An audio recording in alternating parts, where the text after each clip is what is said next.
Avenue in beautiful downtown Manitou Springs across from Memorial Park, and the old car railway locomotive that many of you see as you drive into downtown Manitou Springs.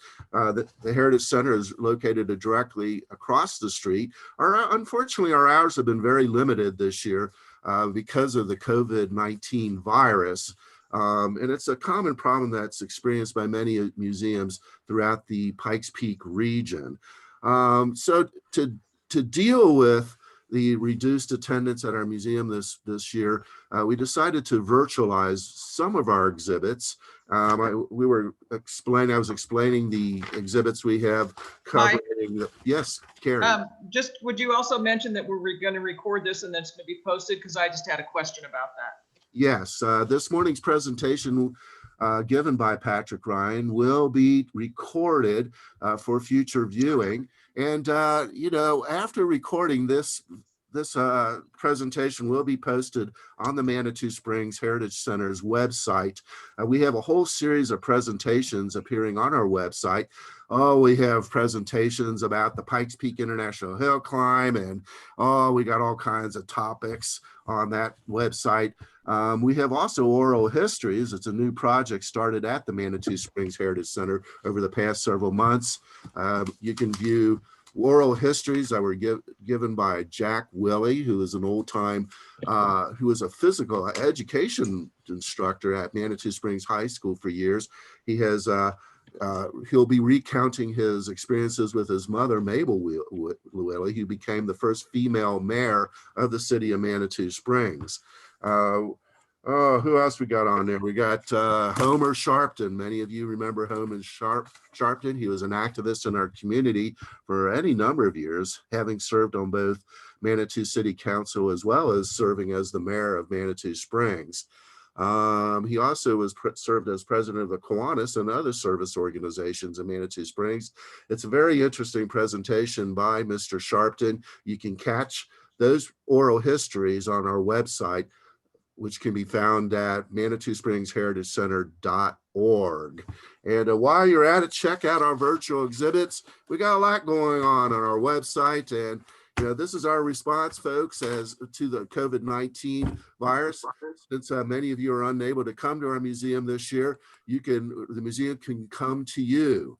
And all you need to do is visit our website to check out our oral histories, our virtual presentations, as well as our exhibits.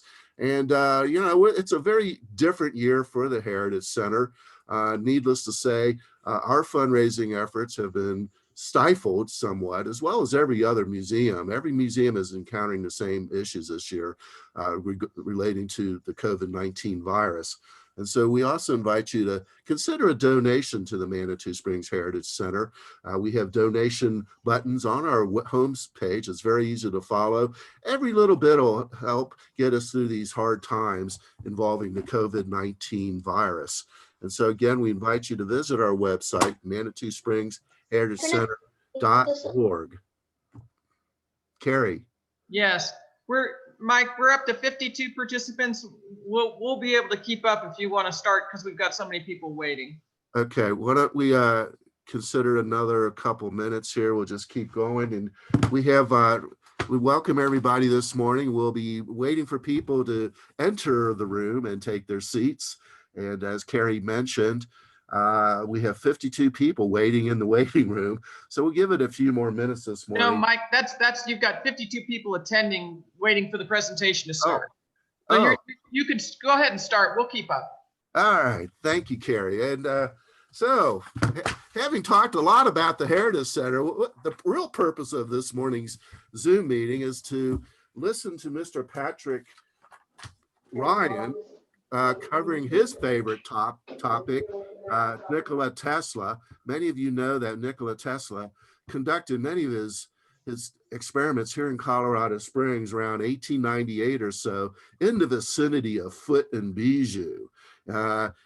Tesla was regarded as a mad scientist by many who listened to him and looked at his various inventions, which include wireless transmission, death rays, and oh my goodness, it's just the you know, the list just continues. And there was even some representation that he had an interplanetary communication, and that all happened here in Colorado Springs. But enough of that, enough of the introduction. We're proud this morning at the Manitou Springs Heritage Center to have Patric Ryan here giving his presentation on Nikola Tesla. So without further ado, Patric, the floor is yours.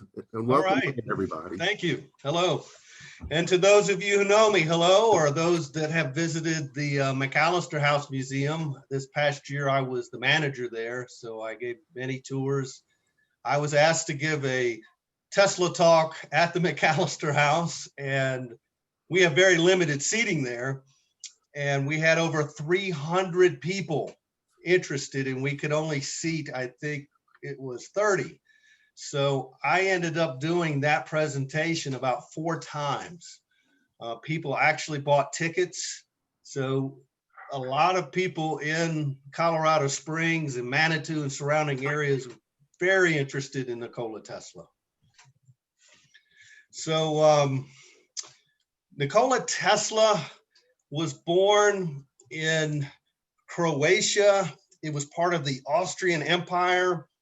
He was born July 10th, 1856, died January 7th, 1943 in New York City. He did become an American citizen. And for a very brief time, he was actually here in Colorado Springs. The exact location would have been Foote Avenue and Kiowa Street. Right at that corner is where his experimental station was here in Colorado Springs. And is my PowerPoint visible? Hello? Yes. Yes. Okay. Your first slide is up, and let me know when you're advancing, and I'll just give you feedback if we have a problem. Okay. So this is a picture of Tesla, and many people consider him one of our premier scientists. He considered himself a discoverer, but there are so many things that impact your life today that he is directly responsible for, such as alternating current, how we power our world today, how you turn the lights on in your home is a direct invention of Nikola Tesla. All right. Now, in Tesla's day, he's pretty much forgotten today, but in his time, he was world famous, and one of his good friends was Mr. Mark Twain. They actually hung out together. They would hang out in New York City with a group called the Players Club. So all the social elites and actors in New York City would get together and have these parties. And then Mark Twain would actually bring the after parties to Tesla's lab to show all these celebrities devices from what Mark Twain considered to be the future. He actually coined the phrase, "Tesla, you are a man out of time," because he really believed what he was seeing in Tesla's lab was the future. And this is my favorite quote from Mr. Mark Twain. He has so many good ones, but this particular quote, "It ain't what you don't know that gets you in trouble. It's what you know for sure that just ain't so." And that quote really applies to Nikola Tesla, because a lot of Tesla's story, we still don't know the truth or what happened.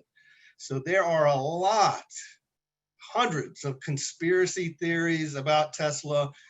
Tesla is a magnet for a lot of crazy people. So I call them Tesla crazies. They're very passionate, and they want to channel their energy, but there is a lot we do know, and that's what I try to focus on. But the conspiracy theories are just as interesting. So this slide right here represents some of the devices Tesla created. And of course, they have changed and morphed over the years. This is what they look like when he built them. And the radio, of course, looks different. The alternating current looks different. The Tesla coil itself today looks different. So in 1926, this slide here is talking about an interview that Tesla gave, but he actually described this device much earlier in 1916.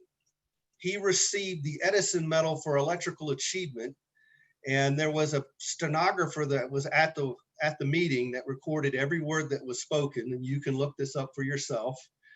But in 1916, Tesla described a device that you could hold in the palm of your hand, and with that device, you would be able to speak with anyone, anywhere in the world, and you would be able to send information and images. And when he said images, they literally laughed him off the stage. But what Tesla was describing is the device I'm holding in my hand right now, the very device that we all carry today in our pockets.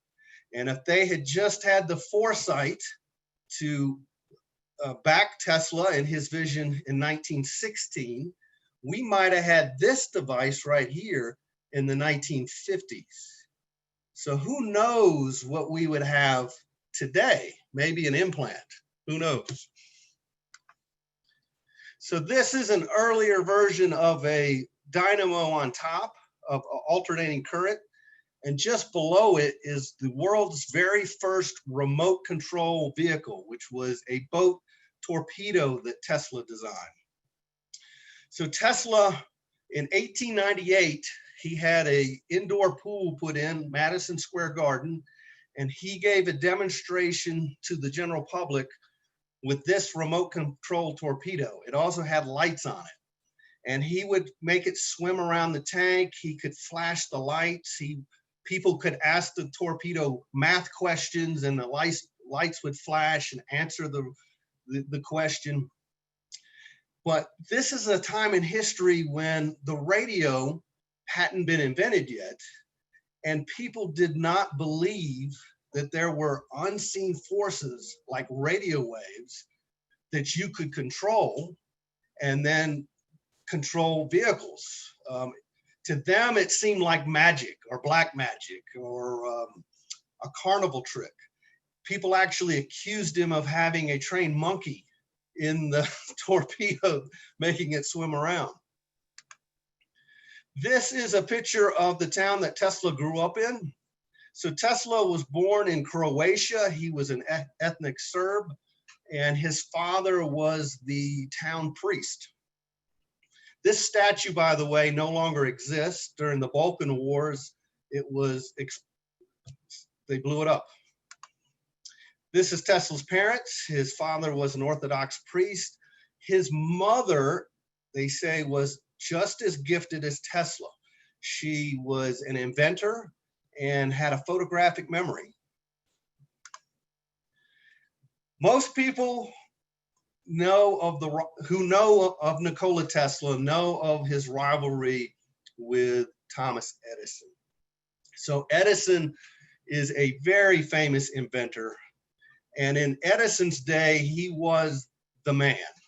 Everybody who was anybody wanted to work with Edison or work for Edison, to include Nikola Tesla. So Tesla invented alternating current back in Europe, and Edison was working with direct current in the United States and had the very first power grid in operation in Manhattan.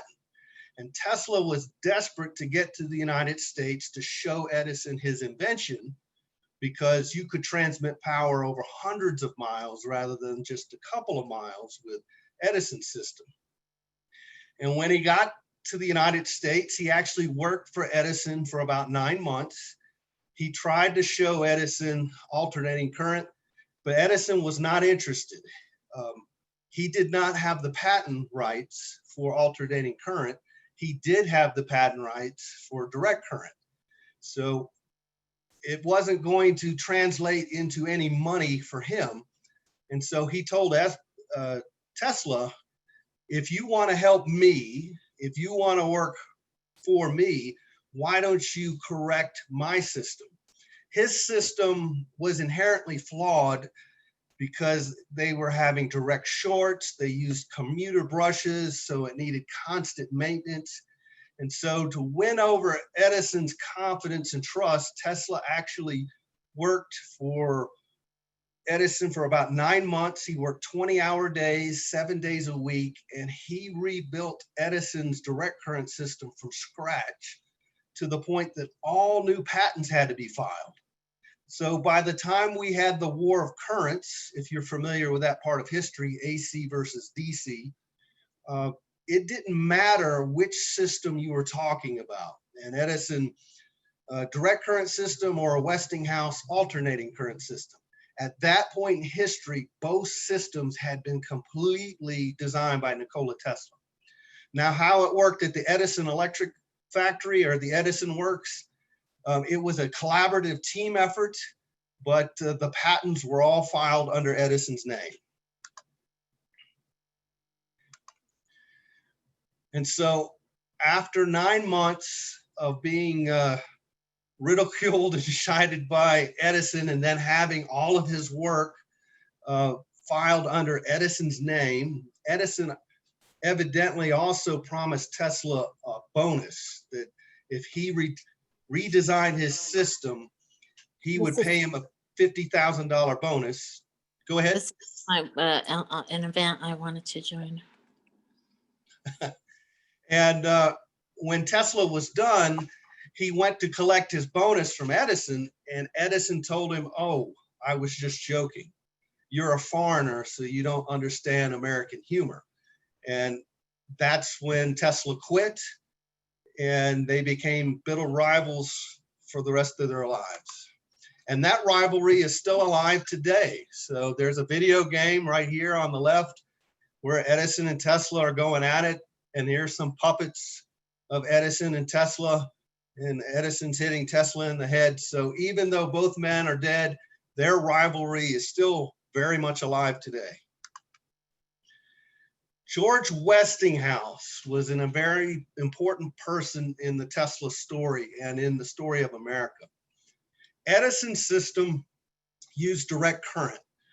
And to provide power, he would have to build a power station every 2 miles, and he would need an electric wire as thick as my forearm. Now, Westinghouse didn't live in New York. He lived in Pittsburgh. He could not afford to pay Edison to build a power plant every 2 miles just to get his city power. He needed a different system, a system that could transmit power over hundreds of miles, and that was Tesla's alternating current. And with alternating current, you can send the electricity hundreds of miles, and you only need a power line as thick as my pinky. So when you do the math and the cost and the expense, alternating current won the war of currents, and that is what we use in all our major cities today. If we had stayed with Edison's system, rural areas today would still not have power, and we would have run out of copper a long time ago. Edison did not take this lying down. He was immensely popular in his day. He was the rock star of scientists. So he hired a man and had that man pose as the inventor of the electric chair. He then used his political clout in New York to allow electrocution as a form of executing the death penalty in lieu of hanging. He had himself called as an expert when they were commissioning the state of New York to allow this. And then the plan was to get a hold of a Westinghouse alternating current dynamo and botch the electrocution. Westinghouse got wind of all this, so he refused to sell them a Westinghouse alternating current dynamo. So they were able to get one anyway through a third party. I don't know if you've ever seen the movie The Green Mile, but in that movie, a man is being electrocuted and it is botched, and he actually catches on fire, and it's pretty horrific. And that is exactly what happened with America's first electrocution. So the gentleman was William Kemner. He had killed his wife with an axe. He was an axe murderer. and he was the very first person electrocuted. And when they shut the machine off, he was not dead, so they had to turn it back on. He did catch on fire, and Edison tried to use the press on the coverage to coin the phrase Westinghouse. So instead of saying a person was electrocuted, he wanted us today to say he was Westinghouse. But George Westinghouse was aware of what Edison was up to. He hired a private detective. That detective broke into the hotel of the gentleman who was claiming to be the inventor, and he got all the communications between Edison and this gentleman, and they published it in the newspaper. And then everybody realized that Thomas Edison was actually behind the whole thing. It was pretty bad for his image at the time. The War of Currents happened at the 1893 World's Fair in Chicago. This was the biggest World's Fair on record. Anyone who was everyone attended this World's Fair. Every king and queen and count and duchess, every leader of every major country, every leader of every major religion came to this particular World's Fair. Mark Twain was there. Annie Oakley was there. Wild Bill was there. Theodore Roosevelt was there. And Nikola Tesla was there with George Westinghouse. So Edison competed against Westinghouse to light this World's Fair. It was the first World's Fair in history that was lit with electricity. The first night football game was actually played at this World's Fair using electric lights for the very first time. And George Westinghouse underbid lighting the fair so that he would win the contract. He lost money, but he knew that if he could show the world alternating current, then he would ultimately get the contracts to light the country. And so his investment paid off. And that is what the fair looks like lit. Edison, again, did not take this defeat lying down. So he had, with just a few months to prepare, he had Westinghouse served with a cease and desist. So Westinghouse could light the fair, but he could not use any of Edison's patents to do so. And at this particular point in history, the only mass-produced light bulb was the Edison screw-in bulb. And so Edison thought he doesn't have enough time to make his own bulbs, so of course he'll back out. What Edison didn't know is that Westinghouse had bought a complete system to include a light bulb that he bought a patent from Joseph Swan, who actually built an incandescent bulb before Edison, but Edison beat him to the market. Now, the Swan bulb used a cork stopper instead of a screw-in stopper. And so what Westinghouse did is he just pulled that patent off the shelf and sent it to his factory, and they were able to make enough bulbs to light the World's Fair barely in time. A lot of people get the stories of the bulbs confused, that Tesla actually invented this bulb. Tesla didn't invent this bulb. This was Joseph Swan. But what Tesla did debut at this particular fair was the very first neon and fluorescent lights. Those are one of Nikola Tesla's inventions. And the very first time the world ever saw a neon or fluorescent bulb was at this World Fair with demonstrations by Nikola Tesla. Tesla had to become a showman of sorts because Edison was trying to scare people from using AC. So he had a team of we call them henchmen, that would go from city to city to city to sell them direct current. And they would give a demonstration on AC power by electrocuting animals. So they would electrocute dogs and cats, and people would be horrified, and he'd say, see, you don't want this in your home, it's dangerous. And as municipalities did the math, of course, they went with the Westinghouse system. So Edison would up the ante, and they started electrocuting cows and horses.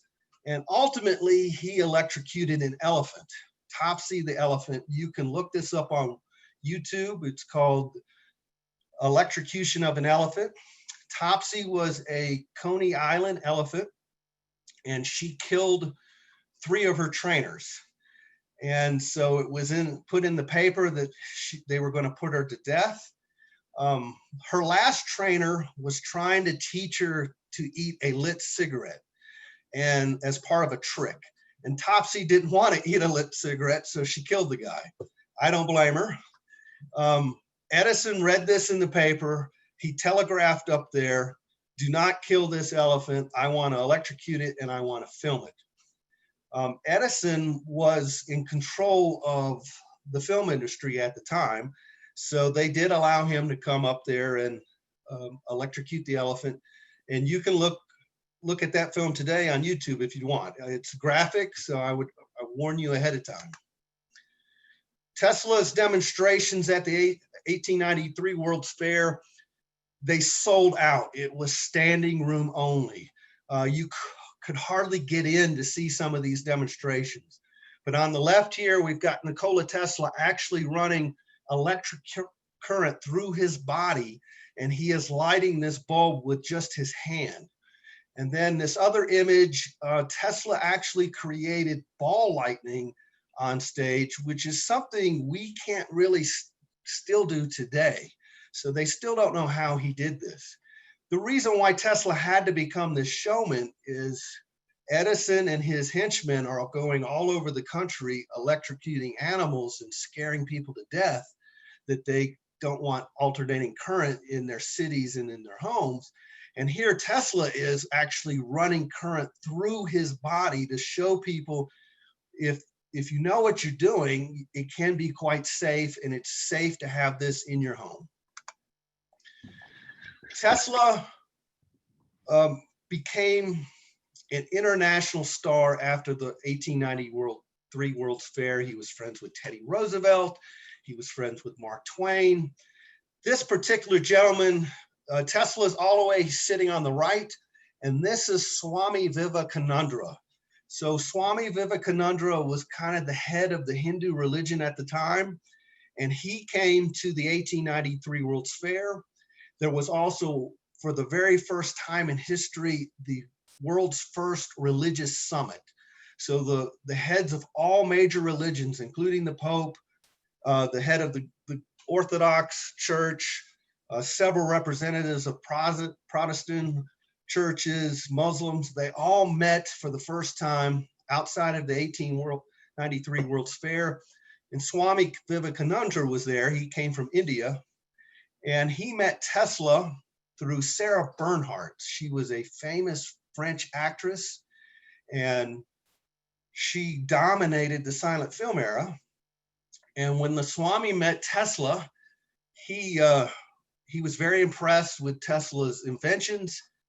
And he asked Tesla if he would look at some ancient Hindu Sanskrit text that religious scholars in India couldn't find any moral teachings to these texts. They believed that they were some type of technical manual. Of course, it was beyond their understanding. So they asked Tesla if he would look at them. And Tesla did, say that they do appear to be talking about some kind of ancient but very advanced technology. Now, concerning these texts, and this is another conspiracy theory, not just with Tesla, but there were 2 other entities that were very interested in these texts. One was the Nazis. They were obsessed with them. Hitler and the Nazis wanted to get their hands on it, and they did. And the other was the United States. Now, when Robert Oppenheimer detonated the first atomic bomb, he quotes these texts, which he quotes the god Shiva, who says, "Now I have become the destroyer of worlds." So if you've got 3 different organizations, you've got Nikola Tesla saying there's something here. You've got the Nazis desperately wanting to look at these texts, and the United States are quoting these texts when they detonate the atomic bomb. Maybe there's something there. I don't know, but that's a conspiracy theory that's pretty popular. So Tesla, this is a picture of him when he was at the top of his game. That's again, him giving demonstrations where he's running current through his body, showing people that it can be safe and it won't kill you if you know what you're doing. Again, here he's running electricity through his body to light this light bulb. This is an actual picture of Mark Twain in Nikola Tesla's laboratory in New York City. Mark Twain here is running the electricity through his body. Tesla is in the background turning on the switch and is creating an arc. And this is a very famous picture that proves their friendship. Mark Twain actually telegraphed Tesla one time when he was in Europe, wanting to be the agent for some of Tesla's inventions. And he thought he could convince the German government to buy his remote control torpedo. So Nikola Tesla invents remote control. What's that? Hello? Are we good? I'm going to assume we're good. And we're good. Sorry, I keep myself on mute. As people come in, sometimes they come in unmuted. We have to hand mute everybody who comes in. I got you. Sorry. So this is another picture of Mark Twain and Joseph Jefferson, who was one of the soldiers that participated with Teddy Roosevelt in the Spanish-American War. This is a good cartoon of Tesla and Twain. I like to mention the Spanish-American War. This is Twain again in Tesla's lab, running electricity through his body, lighting this bulb. Twain wrote A Connecticut Yankee in King Arthur's Court after being inspired by what he saw in Tesla's lab. So A Connecticut Yankee in King Arthur's Court is about a person from Mark Twain's time traveling back to Camelot. And so their friendship lasted their whole lifetime. But getting back to the Spanish-American War,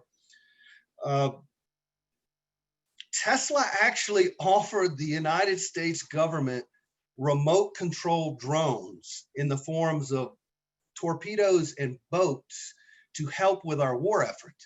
So we use a lot of remote control drones in the military today, but it took several hundred years for the United States military to get on board. Now you would think, well, Tesla must have offered the United States government remote control drones for World War II.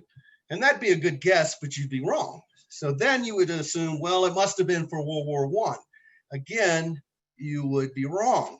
Tesla actually offered the United States government remote control drones for the Spanish-American War. We could have had that technology for that war, for World War I and World War II.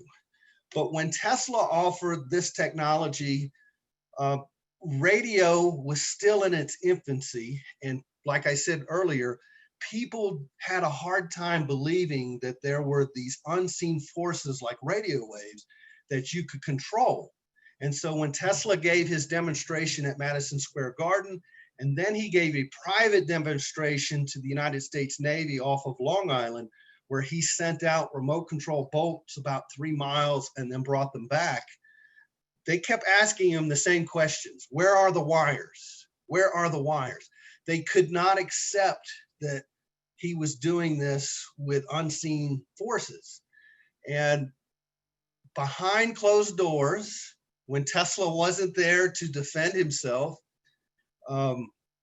Thomas Edison, who was the honorary head of the research committee for the Navy at the time, he gave his famous quote about Tesla, where he said, "I think Tesla's ideas are ultimately utterly fantastic, but ultimately impractical, implying to the committee that they would not be able to recreate Tesla's results in the field. And so ultimately they didn't fund the project. But we could have had remote control drones for the Spanish-American War. Just blows my mind. Tesla is directly responsible for discovering X-rays. Now, another gentleman, Roentgen, actually got the Nobel Prize for X-rays. But when Tesla discovered X-rays, the Nobel Prize and the Nobel Committee didn't exist yet. A lot of Tesla's inventions are actually other people rediscovered them and would get the Nobel Prize, such as Marconi got the Nobel Prize for discovering the radio, even though Tesla actually invented the radio. And the patent decision for the radio was given back to Tesla, but only after Tesla's death. So when Roentgen got the Nobel Prize, I think in 1901 or 1903 for X-rays, Tesla sent him a letter of congratulations with some X-rays that he had taken of Mark Twain 6 years prior. Tesla didn't call them X-rays, he called them shadowgraphs. And so this is one of the X-rays he sent Roentgen, and this is an X-ray of Mark Twain's foot. So Roentgen still gets the Nobel Prize for discovering X-rays, but most historians today consider the X-rays that Tesla took of Mark Twain to be the actual first X-rays ever taken.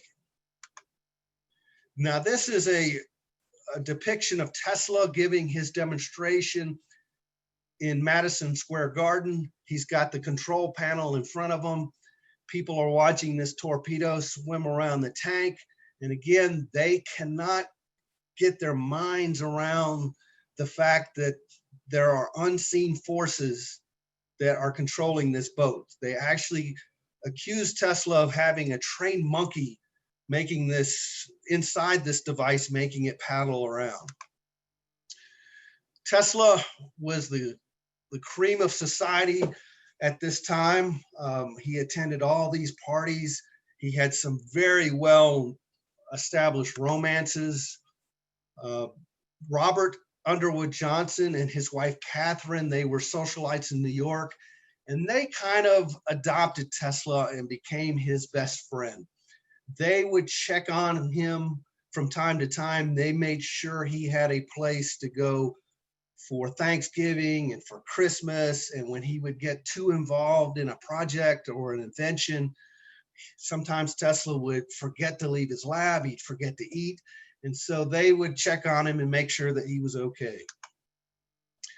Tesla had a romance with Theodore Roosevelt's sister, Corinne. She was madly in love with him, wanted to marry him. He had a romance with Anne Morgan, J.P. Morgan's daughter. She was madly in love with him, wanted to marry him.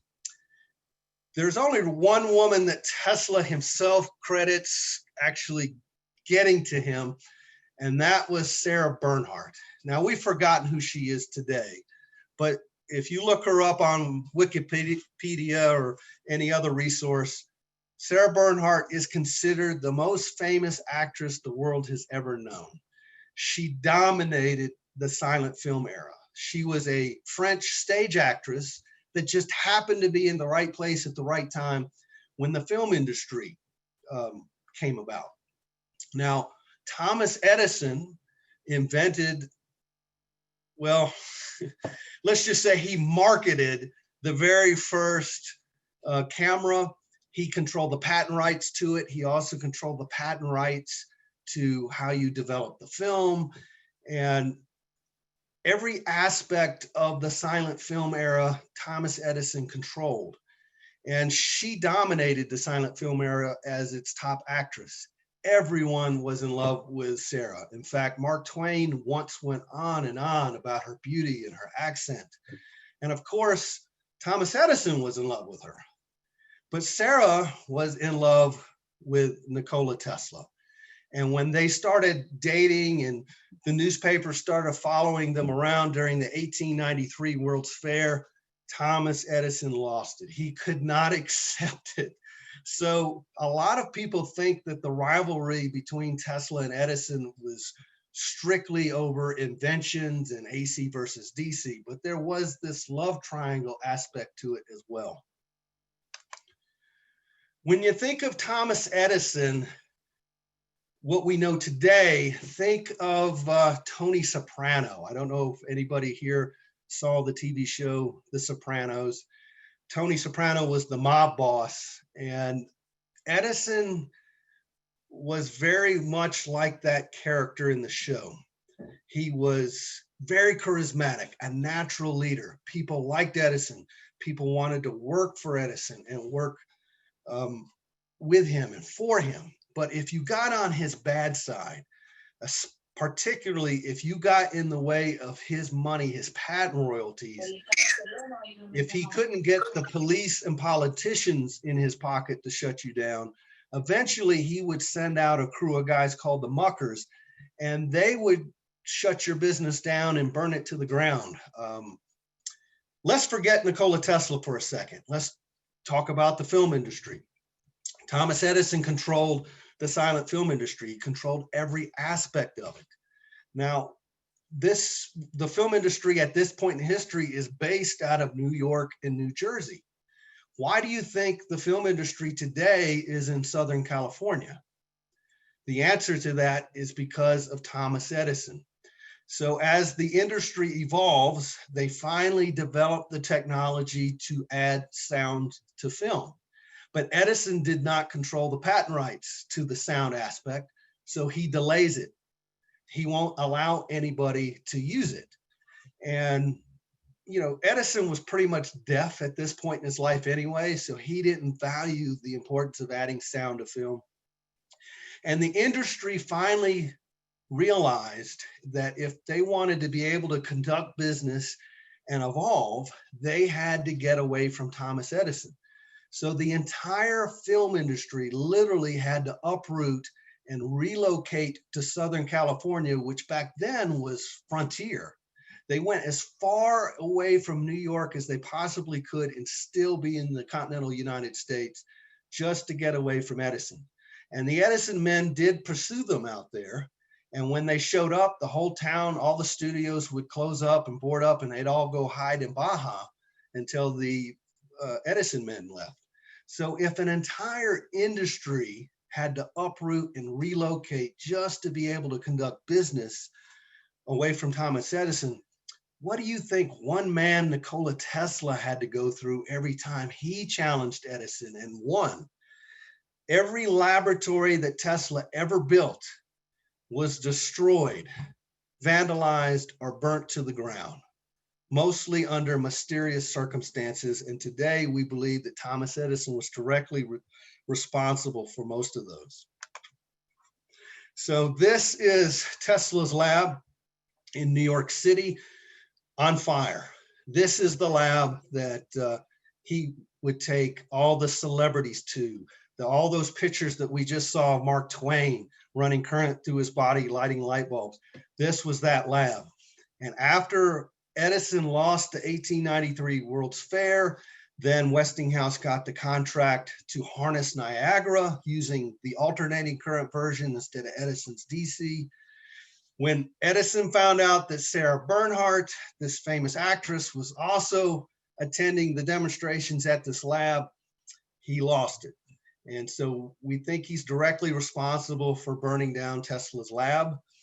Tesla became very paranoid after this. And Edison, of course, he was a high functioning sociopath. So he made an announcement to the press that, hey, Tesla can use any of my laboratories to reestablish himself. Instead, Tesla became very private, very secretive. He decided to not share a lot of his inventions until he was ready. That's why he discovers X-rays and doesn't say anything. And then Roentgen gets the credit for it several years later. Roentgen did ask Tesla, if you had discovered X-rays, why didn't you ever say anything? And Tesla told him, I realized that X-rays were dangerous and that they could harm and potentially kill you. So I put it on the shelf until I could figure out how to make it safe. And then in the meantime, he got distracted inventing other things. When X-rays finally did hit the market, of course, Thomas Edison jumps on board trying to develop some of the very first commercial X-rays equipment. And Edison actually irradiated his glass blower. His name was Clarence Daly. You can look this up. And Edison irradiated him so many times, taking X-rays of his arms and his legs, that Mr. Daly actually lost both his arms and legs and eventually died of cancer. Edison did agree to pay his wages to his family for the rest of their lives because he did feel guilty that he had killed his glassblower. So in 1899, Tesla comes here to Colorado Springs. So how did he end up in Colorado Springs? Colorado Springs was just starting to become known as a city and a town. General Palmer is the founder. Major McAllister, I was the manager at the McAllister House Museum all of last year.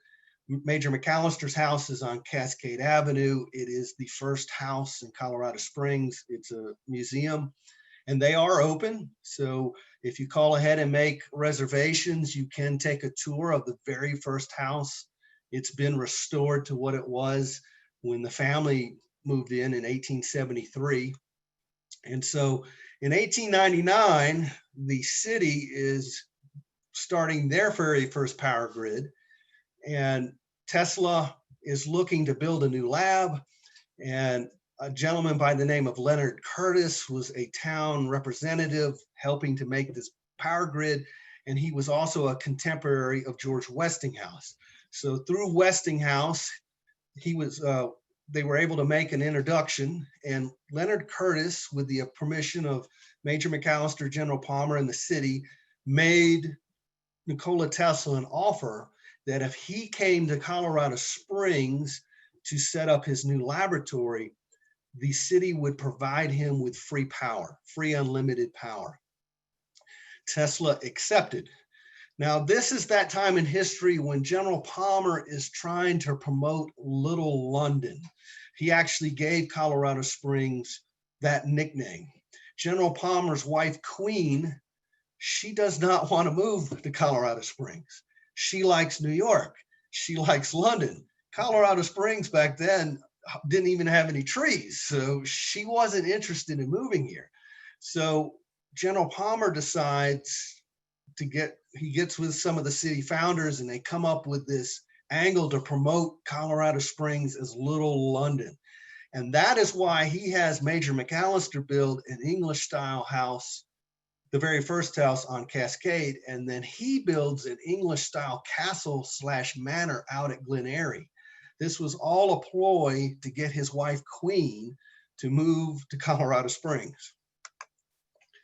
Now, when Tesla came to Colorado Springs, he could not stay at General Palmer's hotel, which was the Antlers, because the Antlers had just burnt down.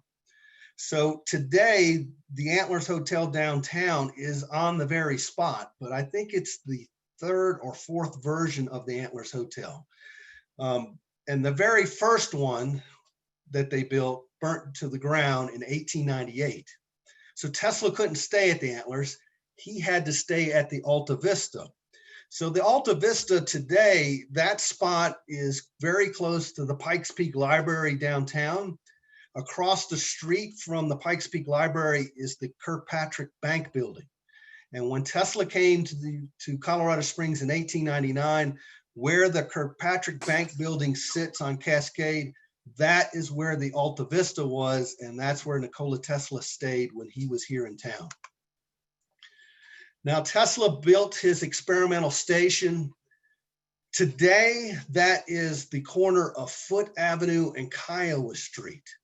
So the only two structures that were on that part of town when Tesla was here was the School for the Blind and Deaf and the Union Printers Home.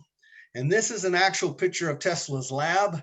And in the very background, you can see under construction with scaffolding around it, the Union Printers Home.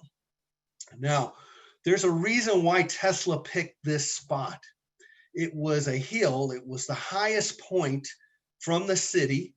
It was between the Union Painter's home, which you see in the back, and the School for the Blind and Deaf.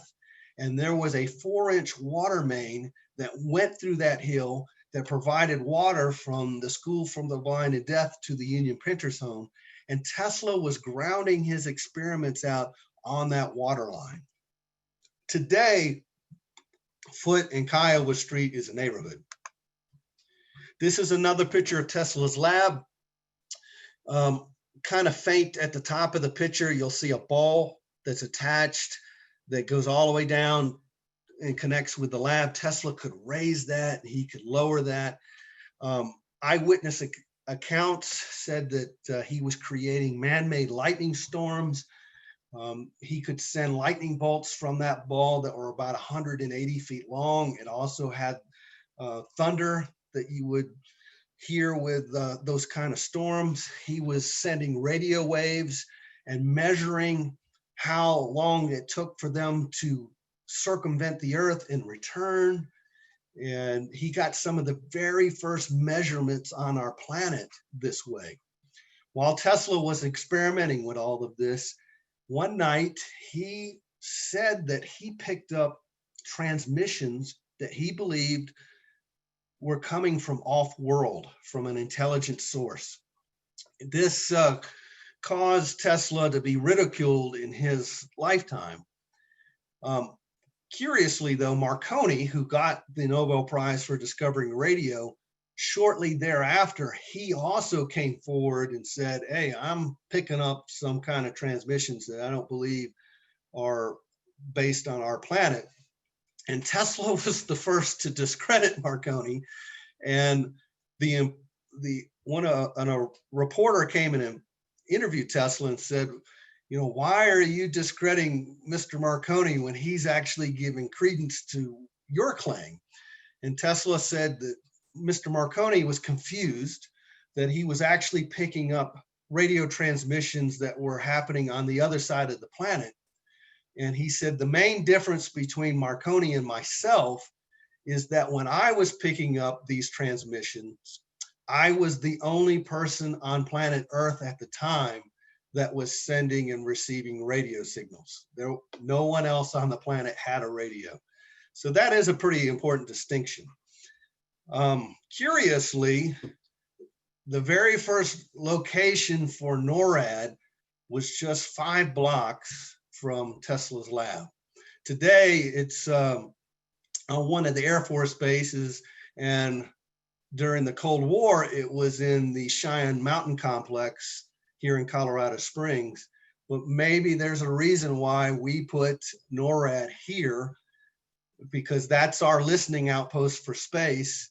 And Tesla, way back in 1899, was also picking up transmissions from space from Colorado Springs, our location. So maybe there's a reason why NORAD picked this location. Here's a computer CGI rendition of Tesla's lab. So the entrance of Tesla's lab, it was kind of like built like a barn, had like a barn entrance here, and that faced Pikes Peak. So if you're at Foote Avenue, the entrance would face Sheridan Drive and face Pikes Peak. And this is an actual picture of Tesla here in Colorado Springs peeking out of his lab. And he's got a sign here that says great danger, and he's drawn what looks like a little electric bolt that says keep out. This is a very famous picture of Tesla in his Colorado Springs experimental station. And it is a trick of photography. It is actually a double exposure. So what Tesla and the photographer did is they took his picture sitting here reading a book without the power on, and then he got out of there. They turned on the power with all the lightning and electricity, and then they superimposed both images, and then that image got published. And then people like Thomas Edison tried to recreate this, not realizing that it was a double exposure, much to Tesla's amusement. Here's a colorized version of the same picture. Now, if you notice, the laboratory that Tesla built here in Colorado Springs is circular, and it is essentially, the whole building is a giant Tesla coil. So today you can go to Spencer's or to the mall and you can get a bulb like I'm holding in my hand right now. This is a plasma ball, and you can run, if you put your hand on it, you will run the electricity through your body. This is a mini Tesla coil. So essentially what Tesla's lab was a giant version of this, but he was running millions of volts of electricity.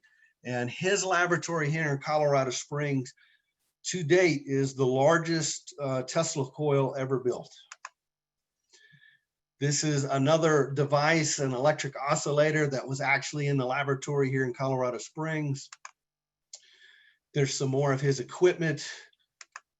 He was attempting to invent a wireless transmission of power. And he actually was able to light a bank of incandescent bulbs about 26 miles away from his lab. Here is an actual picture of some of the bulbs that he lit. This probably would be somewhere in Memorial Park. And a lot of people, we don't know how Tesla was able to do this. So a lot of people think that he was transmitting the power through the atmosphere wirelessly, but Tesla was investigating two ways to do wireless transmission of power. And one of the ways was to actually use the Earth itself and electrify the Earth so that no matter where you were anywhere on the planet, if you had a proper receiver, you could put this device in the ground and you would be able to draw that power. And that's probably how he's lighting these bulbs. It wasn't something he was transmitting through the air. It was something he was transmitting through the ground. And the carriage house for the School for the Blind and Deaf is right at Hancock and Kiowa. And it's very close to where Tesla's lab was. And it was said that the school complained because the horses in the carriage house, they had the horseshoes that were made out of metal, and they were arcing and sparking up, and of course it was spooking the horses. And so he was definitely running electricity through the Earth as well as trying to transmit it through the air. Here's another picture of Tesla lighting bulbs wirelessly through the ground and from his laboratory. I like this image here. If you look at the little window, there's two kids peeking in. And so this is an event that actually did happen in Tesla's laboratory here. In 1916, I told you he won the Edison Medal for Electrical Achievement. And they had a stenographer there that recorded everything that was said. And the master of ceremonies asked Tesla if he could relate to the audience times that he had almost lost his life conducting his experiments. And one of the times Tesla talked about was right here in Colorado Springs. So he was expecting a shipment of material to arrive. So he sent his assistant to the rail yard to go get that shipment. And while his assistant was gone, he said that he had a device, and when he turned it on, it would affect the atmosphere and the weather, and it would create an artificial fog inside his laboratory so thick instantaneously that he could not see his own hand in front of his face. And then the effect of the machine started to resonate in a dangerous way. And he only had the one entrance, the barn entrance. And the effect of this device is blocking his only exit. So he went to shut the device off and the handle broke and he couldn't shut it off. His next thought was to jump out of this window, but he couldn't because some kids from the School from the Blind and Deaf were sneaking up to Tesla's lab at night and looking through this window, and he caught them. And he was afraid of what they might see in his lab with the electricity and all that. And so he had that window boarded up just the day before. So he was going to jump through that window, and then he realized he couldn't. The window's been boarded up. So he fell to his hands and knees, tried to crawl under the effect from the device, the energy field, and couldn't. He started to contemplate his own death when all of a sudden the power was cut off from the outside, and it was his assistant. Now, Tesla had OCD, and he was slightly a little autistic. So at first he scolds his assistant. "Why are you here? You're supposed to be getting this shipment." And then, of course, he thanked his assistant for saving his life. Now, this picture is from the movie The Prestige. If you haven't seen the movie, I would definitely check it out. It's probably the very first Hollywood rendition of Tesla. And this is their image of what he was doing in Colorado Springs, putting bulbs to the ground and lighting them. David Bowie, the famous musician, plays Nikola Tesla in this movie, and I think he did an excellent job. And again, this is their version of Tesla's lab here in Colorado Springs in that movie. Now, there is a book that you can get that was written about Tesla from two women right from Colorado Springs, Inez Hunt and Juanita Draper. They wrote a book. This is the original cover, original version, called Lightning in His Hand. And they do a very good job of recounting Tesla's time here in Colorado Springs. And these two ladies are directly responsible for finding where Tesla's lab was in the 60s. And so there was a historical marker that was put in Memorial Park in the 60s. And these ladies actually recreated the reception dinner that Tesla had when he came into town in the 60s. And Colorado's senator came and attended that event. So when Tesla came to Colorado Springs under the invite of Leonard Curtis, the town founders and elders gave him a reception at the El Paso Club. They had a dinner for him there, and they welcomed him to the town. And then Tesla would often eat his meals there, his lunches and dinners at the El Paso Club. Now, Tesla only stayed in Colorado Springs for about 9 months. He said it was, in his biography, in his memoirs, he said it was one of the most important times. He made some of the most important discoveries here. But whatever he discovered, he then went to Long Island, New York, and he built this giant tower, which essentially is the world's first radio/cell tower. And his goal was, he built this tower and he was going to build another one in London, in England somewhere. And then between those two towers, he would be able to send transmissions and radio signals. And his backer was J.P. Morgan. J.P. Morgan pulled the plug on Tesla right after the first tower was built. J.P. Morgan confronted Tesla about the tower, and the agreement he had with J.P. Morgan was to be able to send radio signals between New York and London. And Morgan backed this project because he wanted to get stock market prices and gold prices and commodity rates before anybody else. He also was very interested in sports and competitive sailing. And so he wanted the results of these races that were happening in Europe before anybody else. And what Morgan was actually doing, though, is he was taking the patents that Tesla was submitting to him and giving them to Thomas Edison, who formed a separate company with a guy named Marconi. And Marconi is given the credit for discovering radio. But Marconi used 19 of Tesla's patents to build his radio. And eventually the decision was overturned as far as the patent rights. They were given back to Tesla, but they gave Tesla the credit for discovering the radio a month after he died. So Tesla dies in 1943.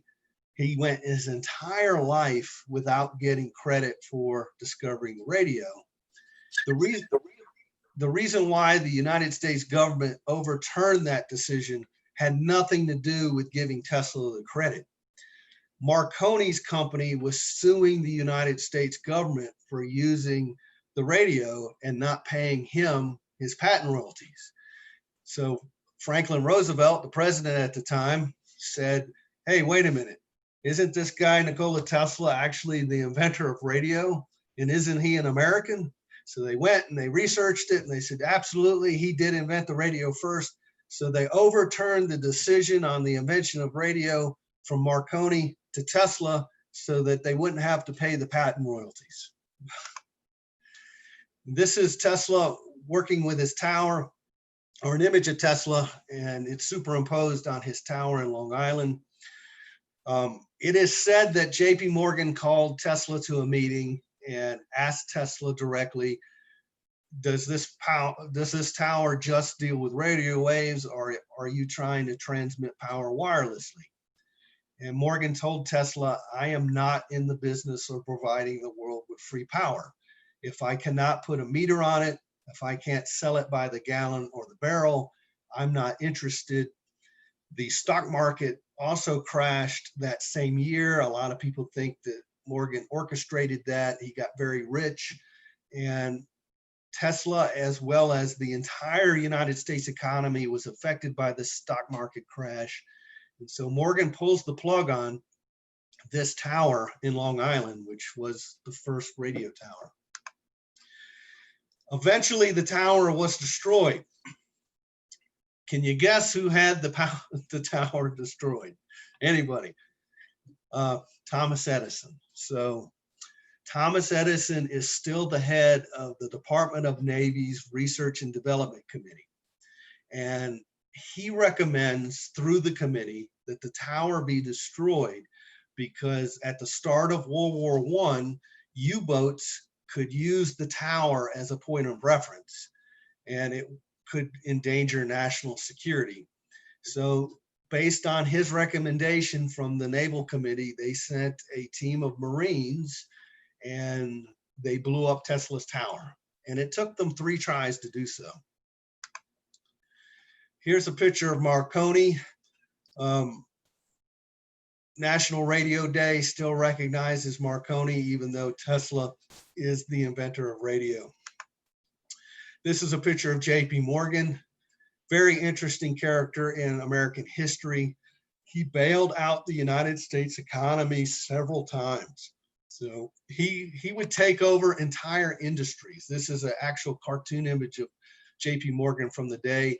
He took over the oil industry. He took over the railroad industry. JP Morgan is the individual that funded the Titanic and the Britannica. He was starting what he called the White Star Lines. So if you were rich and affluent, you would have a private rail car that would take you to the port. From your private rail car, you would then get on this luxury ship like the Titanic. They would take you across the Atlantic, and then when you arrived in London or wherever your destination was, they have another private carriage or rail car to take you to your hotel. The Titanic, he did pay for. This is a picture of JP Morgan right here in Colorado Springs, and that's at Fargo's Pizza. I like that image because it has him behind bars, which is kind of where he needed to be, because he shut Tesla down. I believe we're about 100 years behind where we could be with things like cell phones and radios and other technology. How did I learn about Nikola Tesla? I was in the play Amadeus, which is about Mozart, the famous composer, and Salieri.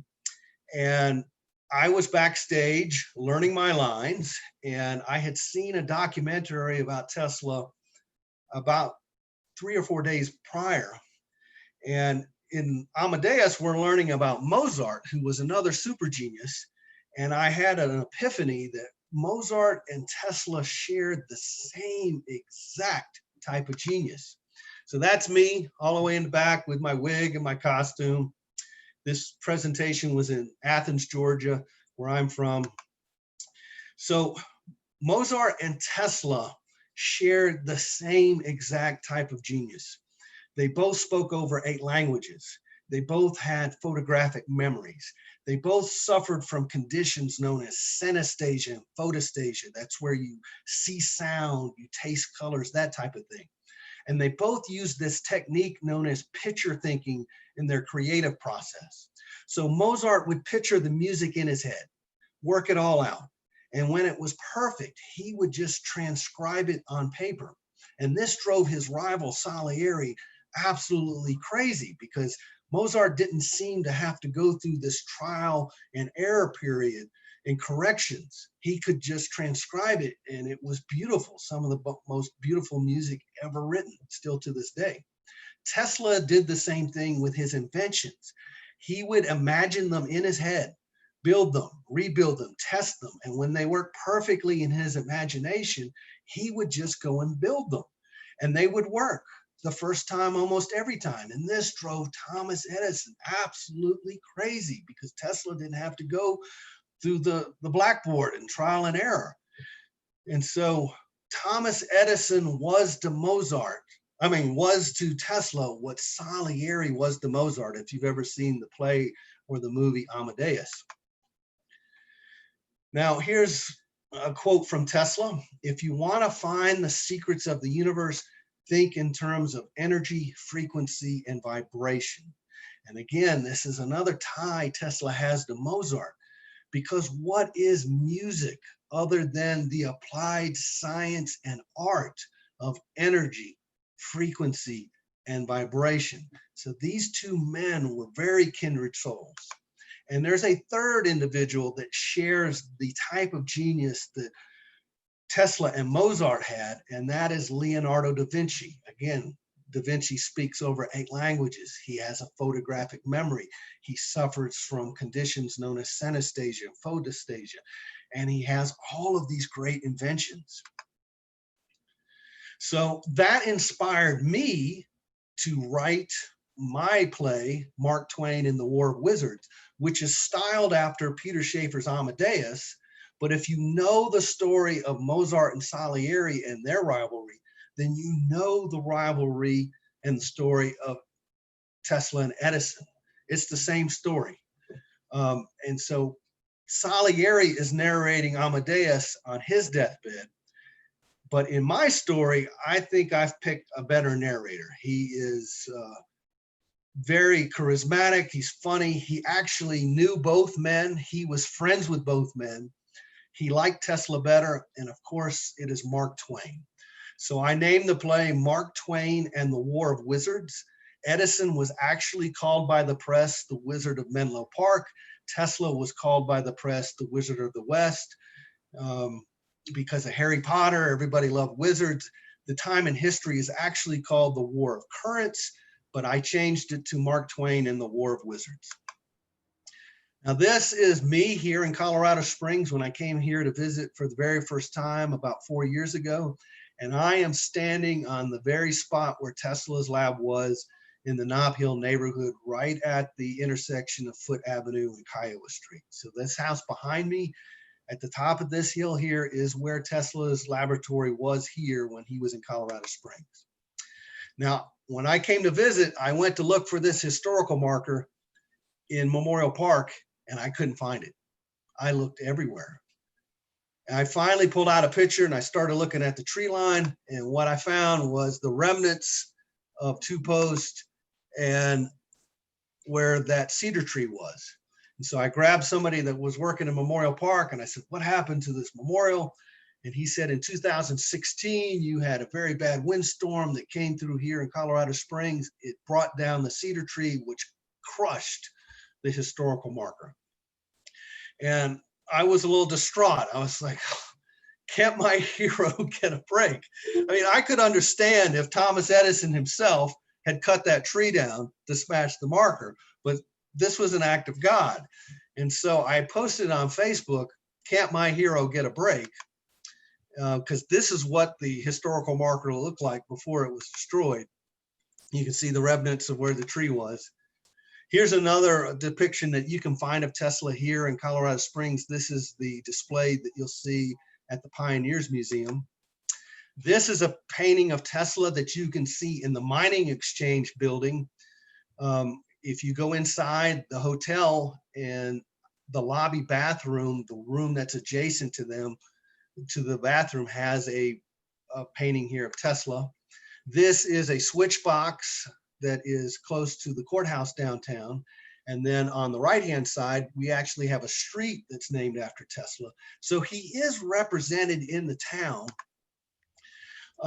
This is the replacement plaque for the one that got destroyed that's in Memorial Park now.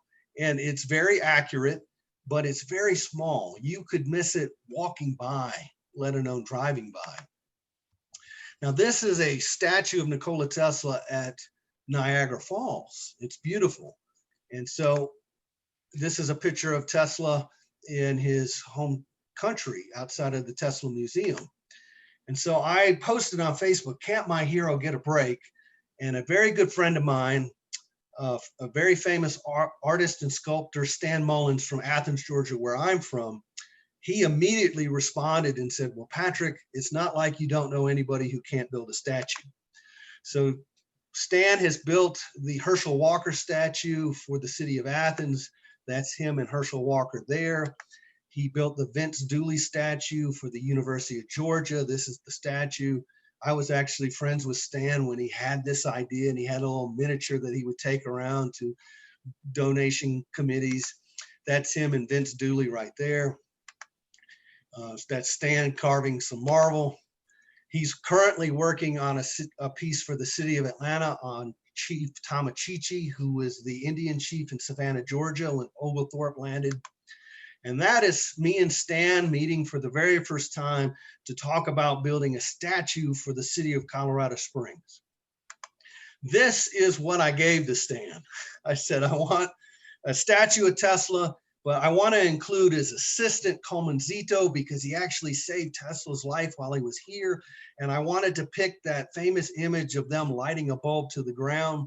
And this is kind of where Stan, he designed the base first. It's got a marble base with a granite top, and then there'll be a statue.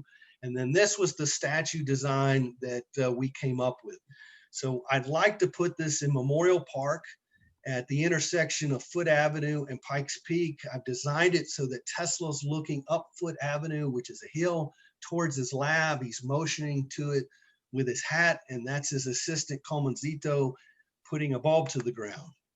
Now, we don't know what Coleman looked like, and because David Bowie did a really good job of portraying Tesla in the Prestige, we are contemplating giving Coleman David Bowie's face as kind of a thank you. And we'd like to put this in Memorial Park. So the historical marker that was removed is depicted on this map. And the statue will use augmented reality. And here's what it will look like with the base and everything. And if you have the app on your phone and you run your camera over the image, the bulb will light up on your phone, not on the statue, but the image on your phone, the bulb will light up, and Tesla will turn to you and tell you his story here in Colorado Springs. This is a funny slide I found online, and it said, the depiction said, this is what would happen to Tesla if he had gotten married and settled down here in Colorado Springs. So I thought that was pretty funny. But if you'd like to have more information about the Tesla statue, you'd like to help out with the monument, you would like to volunteer, we've got the website here. I would take a screen capture of this, or pull out your phone now and take a picture. So we have the website here, and then we also have our Facebook page. We've also started a petition to petition the city to allow us to build a statue of Nikola Tesla for the city of Colorado Springs and put it in Memorial Park. If you'd like to learn more about me and Mark Twain and the War of Wizards, I have a Facebook page. And if you'd like to learn more about the artist and sculptor Stan Mullins and some of the projects he's done all over the world, his studio website is right here. And that is the end of my presentation. Do we have any questions? So we're going to have people, if you have a question and want to raise your hand, just give us a minute because we're scanning through 70 people on the app by your participant name. You can raise your hand and then we'll unmute you and you can ask a question. We'll go one by one. Or if you want, you can do it on chat. We're getting a lot of comments about they were asking before you showed how you can donate. They'd like the sound of your play. And they've said that your presentation's been great. Well, take a screenshot of this page or pull your phone out now and take a picture. There's information on the website, how to donate. We've got a Patreon. We are going to launch a crowdfunding for the statue. We were going to launch it this July, but because of the coronavirus and the whole world is crazy right now, Stan and I have decided to postpone this for a year. But Stan is actually busy building the statue as we speak, and he's doing a really good job. That's Yeah. excellent. Yeah, Patrick, we like to remind everyone that today's program will be recorded and can be seen on the Heritage Center's website at ManitouSpringsHeritageCenter.org. So if you missed the contact information the first time, visit our website to review that recorded presentation. And Patrick, it was an excellent presentation this morning. I think it's a topic that interests most people in this room, I would imagine. But we had a very curious message from a gentleman named Dan, and he says that Colorado Springs Utilities named their largest hydro power plant the Tesla hydro power plant, and Dan says he helped build it. That's awesome. Yeah, where's that located? I'm not sure, but now that I've learned that there's another Tesla reference, I'm going to definitely go check it out. And there's a tattoo shop, I think off of 8th Street, that now has a Tesla mural on the side of their building. And on Platt, going from downtown towards Powers, there is another building that has a Tesla mural. So he's starting to pop up all over the place. This is Dan. Am I on? Yes, You're sir. on, Dan. Yeah, Dan. Oh, you're hi on. there. Hi. Yeah, I retired from Colorado Springs Utilities and I got to participate in the construction of that plant. It's located up on Air Force Academy property and it's fed from Rampart Reservoir. So there's actually about 753 pounds of inlet pressure to that. And so it's one of the highest head hydro plants in the country and among the most efficient ever built. It exceeds 94% efficiency. It uses a Pelton turbine with 5 buckets. It's really a fascinating plant, but I've been a Tesla fan forever. So I was excited when they were building it that I got to participate. Are you able to give tours or private tours of the facility, Dan? They used to, and I know all about it. And I was probably one of the guys that knew the most because I was the liaison for the Drake power plant, which managed it. And they, at the time, I got to participate because this was back in the late 90s. And power plants are really antiquated. Typically, they're never cutting edge for controls or any real breakthroughs. And they didn't know how they were going to operate it from Drake. They thought they'd have to put somebody up at Tesla. And I said, no, I can help you guys figure out how to do it remotely because I was the controls guy at Drake and kind of a nerd. So anyhow, they put me on the committee to help figure out how to do it. And it turns out it was pretty easy. I mean, with some software and stuff that had just become available. And it was pretty cool because, and this would get me fired if I wasn't already retired, but it was so effective the controls were so effective to work. I actually started the plant from a little farm in North Carolina with a laptop. I had a buddy that worked for me at the plant and we had it off every week, do a little bit of maintenance. And I said, look, why don't I start it up? I'm going to be out there. So it was pretty cool that I was able to give a start command. So Dan, you do realize the parallel here. You're talking about wireless transmission of power. you're controlling the plant wirelessly and then producing power here in Colorado Springs. It's a little different than what Tesla was trying to do, but still, it's the wireless transmission of power. I love it. Yeah. Well, it was a lot of fun. I had a great career. I got to do a lot of neat things, but the Tesla plant, it's 28 megawatts of energy. So we're not talking some little power plant. Wow. Wow. So as hydros go, it's one of the largest new hydro plants around. But it's, like I said, since the late 90s. But it's a great resource for Colorado Springs utilities and very reliable plant.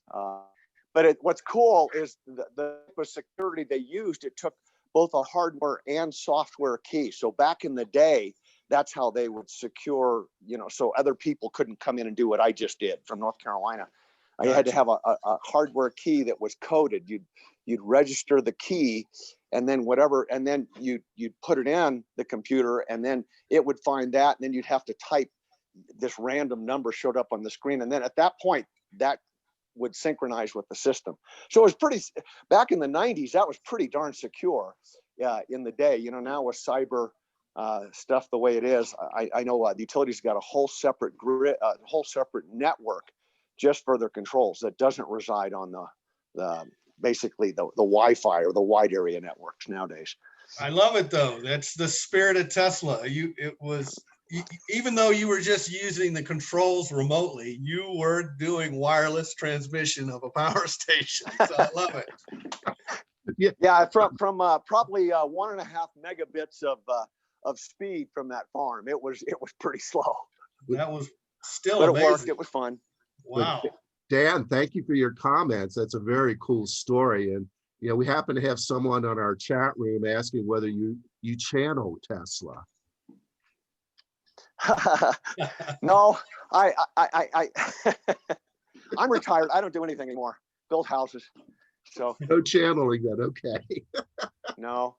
I get a lot wish of questions about Tesla and some of the inventions like making ball lightning on stage that we still can't do today. And, a lot of physicists still challenge, we would never be able to transmit power wirelessly. It's just impossible. But my answer to them is always trying to recreate Tesla is like trying to recreate Mozart. I mean, Mozart was several hundred years ago, and still composers today have a very hard time creating one piece that's equal to Mozart, one of Mozart's work, let alone the body of his work. So trying to recreate Tesla is like trying to recreate Mozart or Da Vinci. That's the kind of genius that we're dealing with. Wow. We just had one of the listeners post a link for everybody that since 1898, Colorado Springs has been using hydropower, and then they provided a link for the hydroelectric history of Pikes Peak region. Right. That link can be found under your chat button at the bottom of your screen. Is there anybody who'd like to raise a hand for a question? I haven't seen one yet. Or if you want to put it in the chat, we can ask the question for you, but I haven't seen anybody yet. If you go to the website, TeslaStatueColoradoSprings.com, you can actually see Stan's progress on the statue. He's finished Tesla's head and face, and he is also making a scaled down version of the statue that I can take around to like city council meetings.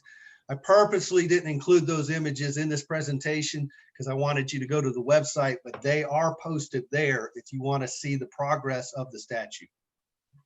That's awesome. Thank you for the information, Patrick. And also we got another comment from Quaz. She said you can contact Colorado Springs Utilities to arrange for tours of any plant. They have to be at least groups of 5 or more. The website where you can make arrangements for those tours is csu.org. And Quaz, thank you for letting us know that. Do we have any other questions out there? I want to take that tour. And Dan, if you're still listening, I want you to be on that tour with me so you can walk me through. Ooh, yeah. So my contact information is on your screen, Dan. I hope to hear from you. And then if we need 5 or more, that's at least 2 for the tour. I haven't been in that plant for years. It'd be fun to see. That's 3. I need 2 more people. Oh, I could find people. Count me in. Well, Dan, hit me up. I'll coordinate everything that works for everyone, and we will arrange a tour, and then you can augment the tour as we go if you'd like. Well, we'd like to thank everybody for coming to our presentation this morning, and especially you, Patrick. We really found your presentation quite interesting. And Patrick, I have to thank Steve Ruskin. So Steve Ruskin gave a presentation at your festival last year. He's a friend of mine, and I learned so much about Colorado history from his presentation. And he was aware of my passion for Tesla. And so he is the one that connected us so that I could give you this presentation today. So I want to put a shout out to Steve. If you're listening today, thank you. Yes, Steve, and we remember your presentation from last year, Steve. We hope to have you back again real soon at the Manitou Springs Heritage Center. And again, today's program is being recorded, and you can view that program on our website located at ManitouSpringsHeritageCenter.org. And while you're at it, we invite you to check out all our virtual exhibits, including our Van Briggle exhibit, frozen down Pikes Peak, and also the Cincinnati Mine, as well as the Peanut Pusher. I mean, a lot of you remember the Pikes Peak Peanut Pusher. Visit our website, see the videos. We got some really good material. And Patrick, we're proud to add you as part of our recorded virtual presentation series. So again, you can see Patrick's presentation at ManitouSpringsHeritageCenter.org, along with all the wonderful presentations that we have virtually recorded over the last several months. Thank you. It's been an honor. All right. Does anybody else have any questions? There's a very long question. Oh. From Sean Cook, if you want to read that one. Okay. How did Nikola this is from Sean Cook to everyone, and directed to you, Patrick. How did Nikola Tesla understand that aquifers produce electrons that he harvested to use for his experiments? That seems to be using the same technique ancient Egypt possibly used in the pyramids, and possibly a correlation to Coral Castle in Homestead, Miami. What schools and teachers taught him that made him think deeper to understand electricity that others were not visualizing? Nikola Tesla seemed to understand that the world is a giant capacitor, and he was focusing the energy, but we're not quite using what he was doing.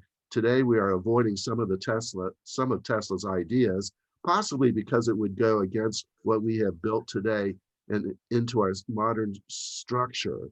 And so, I mean, there are a couple questions there. Sure. Patrick, but how did Tesla understand that aquifers produce electrons that he harvested to use for his equipment? Let's start with that one. That you'd probably have to ask Tesla himself. I'm more of a historian than I am an electrician. I do run the central utility plant, though, for Memorial Central Hospital, so I do have some engineering background. But Tesla to answer the second question, Tesla got interested in electricity as a young child by petting the family cat. And it was a dry environment, very similar here to Colorado Springs. And when they would pet the family cat, there would be static electricity that you could visibly see in the cat's fur. And you could, just like touching a doorknob here in Colorado Springs after walking across carpet, you get a little shock. And that's when Tesla realized that we were surrounded by energy, and he got interested in trying to harness that. And he also mentioned Coral Castle. I've been to Coral Castle, and it is a mystery. how this very small stature gentleman built this castle and then moved it in one night. I think he moved it just under 20 miles, the whole complex. And he did this, I want to say in the 20s. So I have a theory that I think the man's name was Edward. I can't remember his last name. That he was a bellhop in one of Tesla's hotels, and gleaned some of that knowledge from Tesla when he came through as an immigrant in New York City, just like Tesla did. Wow. We also have another question from Quaz. Are there other places around the Colorado Springs area to learn more about Tesla? We all, of course, know about the plaque, but are there any other places where we can learn of Tesla, either museums or plaques or otherwise? In the Pioneers Museum, they have in the far back room, they've got a little Tesla display. Also at the Pikes Peak Library downtown, there's another building attached to the library, the Carnegie Special Collections. And in the special collections, they have a Tesla archive. And there used to be a Tesla museum here in Colorado Springs in the 80s and 90s, and all of their written material was donated to that archive. So everything of the telegrams from Mark Twain to Tesla are in that archive. Tesla's communication with Robert and Catherine Johnson while he was here in Colorado Springs are in that archive. I actually saw a telegram where Tesla said the air here was too dry for puns. So he was cracking jokes about Colorado Springs while he was here. So okay, does anybody know any good Colorado Springs jokes? No. Okay, do we have any other questions out there? If not, we'll wrap this up, and we'll thank you again, Patrick, for your presentation on Nikola Tesla and the Cool Science Festival for co-hosting today's event, along with the Manitou Springs Heritage Center. Again, the Cool Science Festival will last until tomorrow. You can check out the festival's activities and events at it's coolscience.org, I believe it is. And we thank Cool Science and Patrick for today's presentation. It will be recorded. It is recorded, and it will be posted on the Manitou Springs Heritage Sites website in the next few days. If you wish to see it again and to grab some contact information, we'll give you that opportunity at the Manitou Springs Heritage Center's website. We thank you again for everybody attending this morning. The room got a little crowded. We had about over 70 people in today's room. And but we hope to do this again soon with you, Patrick. Thank you. You did just a great job, really great job. Well, I only scratched the surface, but thank you so much for having me. Okay, thank you, Patrick. And I guess that concludes today's program. All right, thanks everybody. Thank you. Thank you, everyone. Thank you, Carrie and George. We appreciate